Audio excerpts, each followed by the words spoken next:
Saya ada satu kisah saat dalam sebuah perjalanan umroh. Ini adalah merupakan satu sikap bagaimana seorang Muslim yang mengaku bahwa dirinya adalah Muslim, ya, tapi di dalam kehidupan ini tidak berjalan sesuai dengan petunjuk atau aturan yang memang Allah sudah kirimkan kepada kita. Coba aja kalau kita beli kendaraan, motor, mobil, atau mungkin alat-alat yang lain pasti dilengkapi dengan buku petunjuk.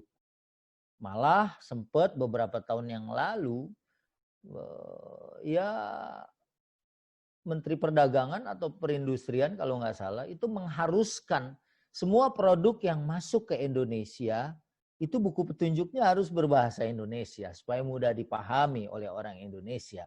Dan karena kalau misalnya kita punya mobil, ya mobilnya itu diesel, ya maka bahan bakarnya adalah solar. Jangan sampai diisi bensin, pasti akan rusak atau sebaliknya. Dan itu hanya kita dapatkan di manual book, ya, di buku petunjuk. Nah, dan kita kalau mau sukses, mau menang, mau maju, ya, dan mau mendapatkan as-sa'adah fid dunya wal akhirah, kebahagiaan dunia dan akhirat, Allah sudah juga turunkan manual book buat kita, buku petunjuk, ya, supaya kita bisa selamat. Sekarang ini kita kalau mau nyetir dari Jakarta, sebut aja sampai ke Jogja misalnya. Kalau kita tidak ada orang yang tahu jalan, tapi kita punya GPS, Global Positioning System, ya, kemudian tinggal kita cari, dia akan memberikan arahan dan petunjuk, insya Allah kita akan sampai di tempat tujuan. Nah, bayangkan ada orang yang mengaku beragama Islam, tapi dalam berjalan ini dia tidak menjadikan Al-Quran sebagai petunjuk hidup. Ya.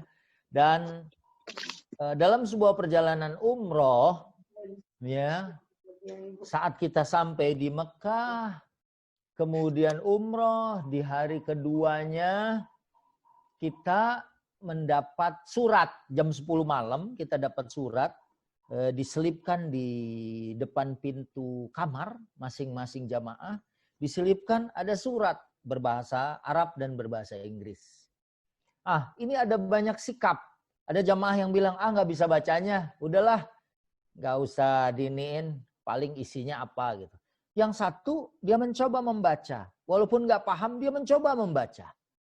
Nah, ini golongan yang kedua. Golongan yang tiga, dia begitu lihat tulisannya Arab, kemudian dia ambil, dia muliakan.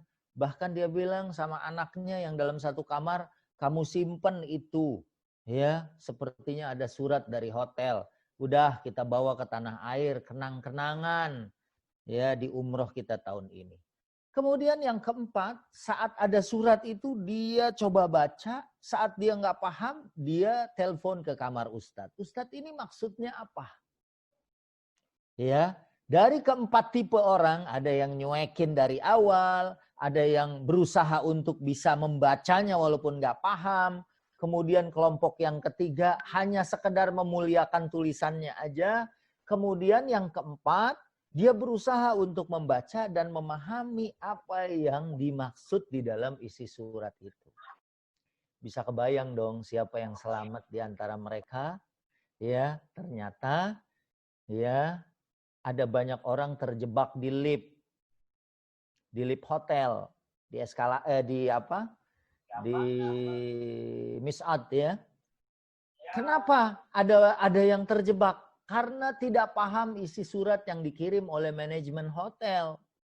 Ya, ternyata isi suratnya bahwa besok subuh akan ada pemadaman listrik. Maka kalau mau berangkat ke Masjidil Haram, berangkat jam 4 sebelum jam 5. Karena jam 5 akan ada pemadaman listrik. Nah, yang baca kemudian paham, dia selamat. Ya, di Masjidil Haram. Tapi yang baca aja tapi nggak paham, ikut juga tertahan selama beberapa menit di dalam lift. Ya. Dan ada yang bahkan sampai teriak-teriak gitu karena dia terjepit atau terkunci di dalam lift. inilah gambaran kehidupan kita saat mendapatkan surat cinta dari Allah, manual book, kita baca, karena wajibatuna nahwal Quran, kewajiban kita terhadap Al-Quran yang pertama adalah at-tilawah, adalah membacanya. Alhamdulillah, Sanggar Al-Quran Mardani 5 ini sudah 10 tahun ya. Saya belum banyak bertanya tentang data-data yang sudah dihasilkan, tapi saya lihat ini sudah banyak orang-orang yang cinta Quran, dan ini adalah hasil didikan dari Sanggar Al-Quran Mardani 5 gitu ya. Dari awalnya aja membaca. Ya, kalau surat tadi memang membaca aja bisa orang itu terjebak, tapi kalau Quran baru membacanya aja kita sudah bisa mendapatkan pahala.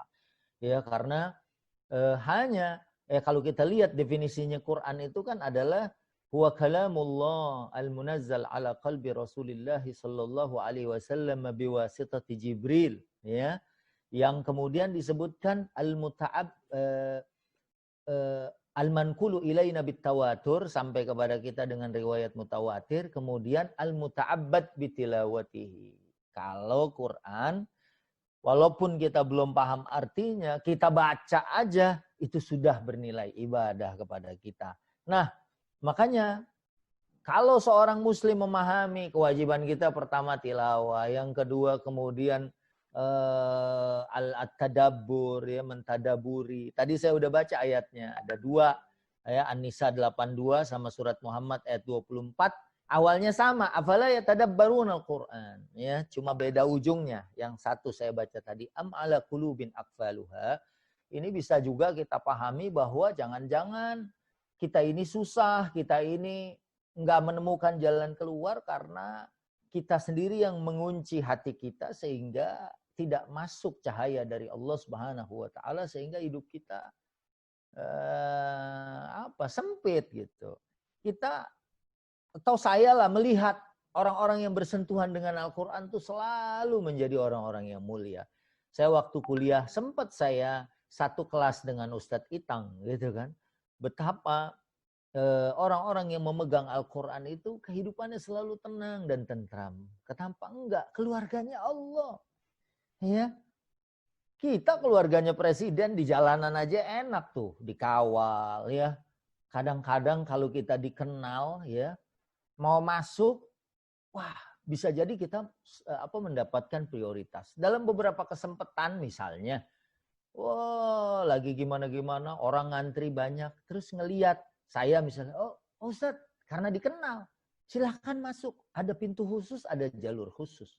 Nah, kita insya Allah ya sebagai orang-orang yang mau menerima Al-Quran ini sebagai dustur, sebagai undang-undang kehidupan kita, ya kalau kita memahami insya Allah kita banyak mendapatkan prioritas. Ustadz, orang itu rajin baca Quran tapi miskin misalnya. Kita nggak tahu, walaupun miskin dia mungkin secara harta terlihat seperti itu, tapi hidupnya penuh dengan kenikmatannya. Ada banyak orang kelihatan kaya raya, padahal kita nggak tahu dia adalah orang-orang yang lagi pusing ya, dan bahkan ada di antara mereka yang mengakhiri hidupnya dengan alasan dia tidak berbahagia dalam kehidupan ini. Makanya ya saya mengucapkan selamat milad deh. Ya, dan mudah-mudahan terus mendidik, membina, mentarbiyah umat ini untuk paling awal adalah menyukai Al-Quran, mengimani Al-Quran, membaca Al-Quran, mentadabburkan Al-Quran, ya, dan kemudian setelah itu menghafalkannya. Ya, saya juga banyak ketemu dengan orang-orang yang menghafal, bisa sholat di dalam Ka'bah, ya, mendapatkan banyak kemuliaan, bisa berhaji tanpa mengeluarkan ongkos misalnya. Dan di Mekah saya pernah nganter, ada juara aksi Indosiar ya, saya berangkat umroh, ya, tiba-tiba huwa yahfazul Quran. Apakah dia anak ini menghafal Quran? Iya. Kemudian hadiah yang tadinya kita mau beli itu sama mereka dikasih. Ini hadiah. Ya, dikasih sama mereka. Itu adalah salah satu wujud kemuliaan. Ya, dan itu baru di dunia. Ya, di sisi Allah nanti pasti akan ada pahala atau ada kemuliaan yang sangat luar biasa, ya. Dan kemudian setelah kita menghafalkannya, mengamalkannya. Kalau sudah mengamalkan, kayak kisah tadi tuh. Bagaimana kita habis baca paham, oh maksudnya seperti ini tuh. Ya, nggak usah jauh-jauh dah. Misalnya saat kita baca, orang-orang di surga itu makanannya apa sih? Walahmi thairin. Wa fakihatin walahmi thairin mimma yashtahun. Itu diamalkan aja. Ada orang sebelum makan besar dia makan buah dulu, ternyata jadi orang paling sehat. Ya. Nah, itulah satu contoh. Setelah kita membaca, mentadaburkan, kemudian menghafalkan, mengamalkan, dan insya Allah ya bersama dengan Sanggar Al-Quran kita mendakwahkan, ngajak orang ya. Dan tadi juga ada yang minta kepada saya link ini, ya. Kemudian ya saya karena dia minta saya berikan linknya, karena insya Allah kita akan mendapatkan kebaikan yang banyak. Karena bergaul dengan ahli Quran, yaitu insya Allah akan memberikan efek positif ya, dan insya Allah akan menularkan semangat untuk menjadi orang-orang yang selalu menjadikan Al-Quran sebagai teman di dalam kehidupannya. Kalau udah jadi teman, insya Allah hidupnya nggak akan susah, ya. Insya Allah hidupnya nggak akan susah, ya. Dan insya Allah selalu Allah curahkan keberkahan di dalam kehidupan orang-orang yang selalu bersama dengan Al-Quran. Orang sering bilang, bulan Ramadan aja karena bulan diturunkan Al-Quran menjadi Sayyidus Suhur, ya, menjadi bulan yang mulia. Coba apa yang berhubungan dengan Al-Quran, kecuali pasti kemudian dimuliakan oleh Allah Subhanahu wa Ta'ala. Bahkan ada teman, ya, Ustadz Al-Habsyi pernah bikin film tentang, di dalam film itu beliau menampilkan satu scene, ya, saat penghafal Quran, ya, itu mengalami kecelakaan perahu, terbalik, ternyata jasadnya masih tetap utuh, dia dilindungi oleh Allah Subhanahu wa Ta'ala. Dan ini mungkin memberikan pesan buat kita di dunia aja kayak gitu, ya, pembelaan Allah terhadap orang-orang yang bersama dengan Al-Quran, apalagi nanti di akhirat. Dan banyak orang-orang sering mengeluarkan joke atau candaan. Ya, jangankan kita, kulit kambing aja kalau udah nempel jadi jilidnya Al-Quran, dia akan diciumi oleh orang, dikasih minyak wangi, akan dimuliakan, harganya akan meningkat. Kalau kita beli kulit biasa aja begitu mungkin harganya sekian, tapi kalau sudah nempel di Quran dan dia kemudian menjadi sampul Al-Quran, itu menjadi punya nilai tersendiri. Kita belum pernah lihat ada orang yang menciumi kulit kambing waktu masih nempel di kambingnya. Ya, nggak pernah kita lihat ada orang menciumi kulit kambing waktu masih nempel di kambingnya. Ya, tapi kalau udah jadi Quran, orang memuliakan, menciumnya. Ya, dan tuh kulit kalau nempel di beduk dipukulin sama orang-orang. Ya, sampai robek kadang-kadang. Tapi kalau sudah Quran dimuliakan, kasih minyak wangi, ditaruh di tempat yang tinggi, dibacanya dengan ta'awudz, ya, dengan kemuliaan yang sangat luar biasa. Mudah-mudahan kita juga insya Allah akan juga mendapatkan kemuliaan dari Allah Subhanahu wa Ta'ala bersama dengan Al-Quran. Ya. Dan kita lihat kehinaan umat dimanapun saat mereka jauh dan meninggalkan kitab Allah Subhanahu wa Ta'ala. Karena Nabi sendiri sudah berpesan, taraktu fikum amrain. Aku sudah tinggalkan 2 perkara dan salah satunya adalah Al-Quran. Kalau Al-Quran ini adalah merupakan warisan Rasulullah, ini adalah warisan paling mahal, lebih mahal daripada emas sepenuh bumi ini. Bayangkan. Kenapa? Karena keimanan. Ya, Al-Imran 91, harga iman kita itu lebih mahal dari emas segede dunia ini. Coba bayangin sekarang, emas sekilo itu hampir 1 miliar. Ya, emas 1 kilo itu hampir 1 miliar. Allah menyebutkan, a'udzubillahi minasyaitonirrajim, innal ladzina kafaru wa matu wa hum kuffar, fala yuqbala min ahadihim mil'ul ardi dhahaba walau ibtada bih. Ya, walaupun dia punya emas segede dunia ini, kalau dia tidak menjadikan Al-Quran sebagai way of life, sebagai petunjuk dalam kehidupannya, maka dia tidak akan pernah bisa sampai kepada yang dia tuju, kepada yang dia inginkan, yaitu kebahagiaan hakiki, ya, di akhirat nanti. Ya, oleh karena itu, kalau kita dikasih warisan oleh Rasulullah, dan ini mukjizat yang paling tinggi, ya, Mukjizat yang paling tinggi. Nabi Musa bisa membelah laut dengan izin Allah. Bisa mengalahkan sihirnya para penyihir Fir'aun. Nabi Isa bisa menghidupkan orang mati, merupakan kemukjizatan beliau. Tapi Quran ini jauh lebih utama. Quran juga bisa menghidupkan orang-orang mati, dalam artian orang-orang yang hatinya mati bisa disuburkan. Betapa dulu orang jahiliyah ya dengan akhlaknya yang buruk, setelah menerima Al-Quran, mereka kemudian menjadi cahaya bagi dunia.